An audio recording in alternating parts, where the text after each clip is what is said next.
What is it, my friends? So, let's talk about Relic. And let me just start off by saying that Relic is my favorite film of the year so far. And I mean, I know we haven't gotten a lot of films this year, but we've gotten a few, and Relic is just something else entirely. This film is the directorial debut of Natalie Erica James, and she hit it out of the ballpark with this one. The film was a true horror, and I was just talking about this when I was making the video for Ju-on, where I was saying that I like my horror when there's like substance to it and I was gonna say political commentary. Of course, that's good too, but also human commentary, social commentary, all of that. Examples I could give, I guess, could be like Hereditary, Babadook, The Witch, Goodnight Mommy, movies like that where there is a connection to a sort of thing that we deal as with humans and society. This is one of those movies, so I'm getting really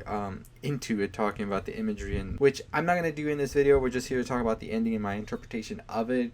I will do a separate video where I talk about the imagery, I talk about the themes and all of that, just like I did with Hereditary, because it's one of those films just like that I think deserves another video where we go a little deeper with it. But for now, let's get right into the ending of it. So this film basically deals with a mother and daughter who go and try to figure out what's going on with the mother's mother and the daughter's grandmother. Yeah, I didn't know I made that even more complicated, right? So they go and they've heard that she has been gone missing for a couple of days now. They end up going to her home, and she does end up appearing, but they're not sure exactly where.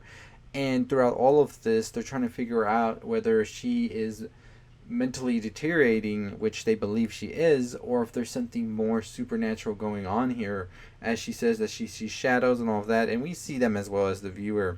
There's this whole power struggle as well going on, with the mother thinking what's best is to take her to a old folks home, and the daughter is like, no, why can't we take care of her, we can work it out and all of this. And it creates a big clash as well with the grandmother when she finds out about this, and she's like, I don't want y'all controlling my life, I want to do with my life what I want. But even after all this, things are getting worse. She's starting to have more strange, much more erratic, even aggressive and violent behavior. So it's really starting to put Kay, the mother, and Sammy, the granddaughter, into a predicament where they're just like, I don't know what we're gonna do. I want to help you, but I don't know if we can anymore. So what happens in the end is the daughter actually finds a secret room of sorts that's sort of like closing in on itself while all of this is happening, and she's stuck there trying to find a way out. Mom and the grandmother are pretty much playing a cat and mouse game, as the grandmother has sort of like snapped and turned into like this demonic frenzied creature of sorts. Still the grandmother, but it's trying to get the mom with a knife, and the mom is just trying to get us a way out of here. By the end of it, they manage to find each other, the mom and the daughter, and they fight off the grandmother, and they are about to escape the house when the mom has like a second thought and is like, you know what, I'm sorry, I can't, I'm staying with her. And we see her take the grandmother, that is now sort of a creature sort of thing, and peels off the skin, revealing a dark creature now. And she lays the creature down on the bed, and then we just pretty much get the mom laying next to the grandmother. The daughter pops in and lays next to the mother, and that's our ending of the movie. So what's that all mean? I mean, there are many interpretations to where you can see this movie and what it was trying to say. So this is what the director had to say. It always ended with the family on the bed together. The intention of the ending is really about acceptance and grief. In Japan, you wash your deceased loved one's body before the funeral. In Emily's performance, that's how we approached it. So it might seem like a heightened genre moment, but underlined with real emotion. And so I thought that that was pretty much where I felt the movie was trying to go. I was really digging the way that they were approaching this sort of very touchy subject. So I thought the way that they approached this was very well done. I think that the biggest thing about it all was that we were seeing Edna deteriorate over time, and there wasn't really nothing inherently evil going on. It was sort of more of a metaphor of sorts. And I think that what was going on, I think one of the biggest lines said is when the mom tells the daughter, "That's not your grandma anymore." I think that really goes with how many people can see their loved ones that suffer through this and they don't recognize them anymore. And it's just easier said to say, "That's not even them anymore. Let's just leave it." And I think that when the mom was hitting the grandmother, whatever she is now, with the pipe, that's when she started to be sort of like, "I don't care for you anymore. Just go away. It's just easier like this." And I think that goes with a lot. I think the director has also said that this is something that she felt with her grandmother as well, who suffered through, I believe it was Alzheimer's. And that was one of the things that she talked about, is how she felt this sort of immense guilt. And I think you see it with the mother as well, especially from the beginning all the way up into the end, when she realizes that she can make this change now. She can go ahead and deal with this demon that's plaguing this family now. And I think that the demon itself was more of a metaphor than it quite being literal there.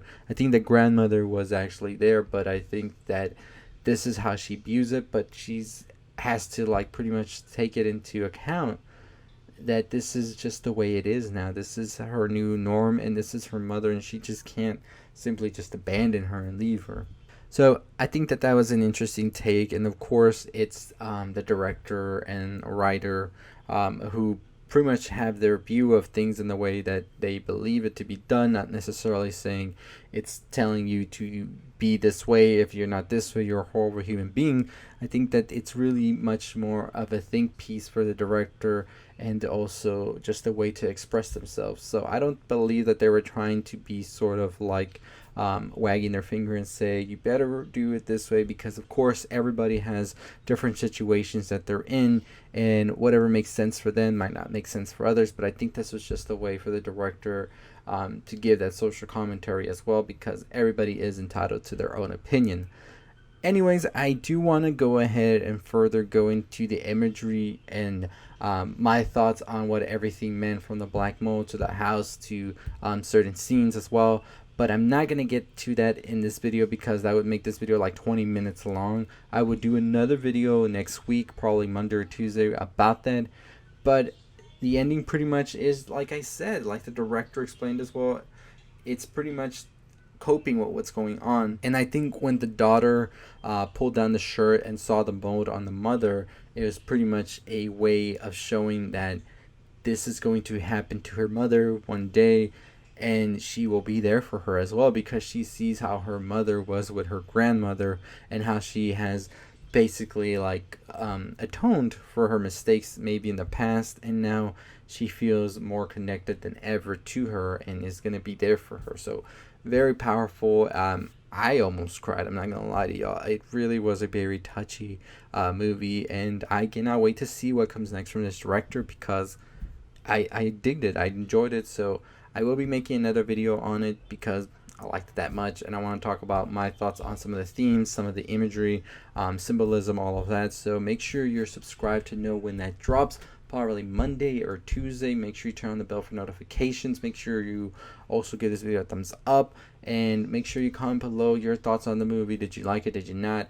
I can see why this movie can be hated by people who have seen it and were expecting something else from the trailer, because I was as well, but sort of not, because I had heard the comparisons sort of to Hereditary and all of that.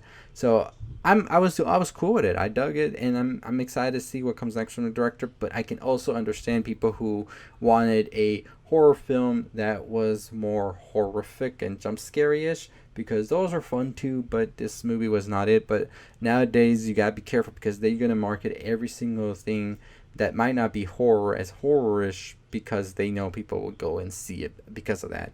So I've seen it happen many times, and I hate when they do it, because then it very much so undercuts the film, because people end up bashing it, and they aren't at fault, because it was sort of false advertisement. But I see why they do it as well, so it's a win-lose scenario. So anyways, let me know your thoughts below, and as always, if you haven't already subscribed to the channel, what are you waiting for on the road to 20 15,000 subscribers. Let's get to it. So close to 16,000, closing in on there.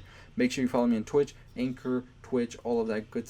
I said Twitch twice. I meant Twitter, Anchor, and Twitch. So all of those linked below. Make sure you're subscribed here. I'll see you next time. Stay safe, stay positive.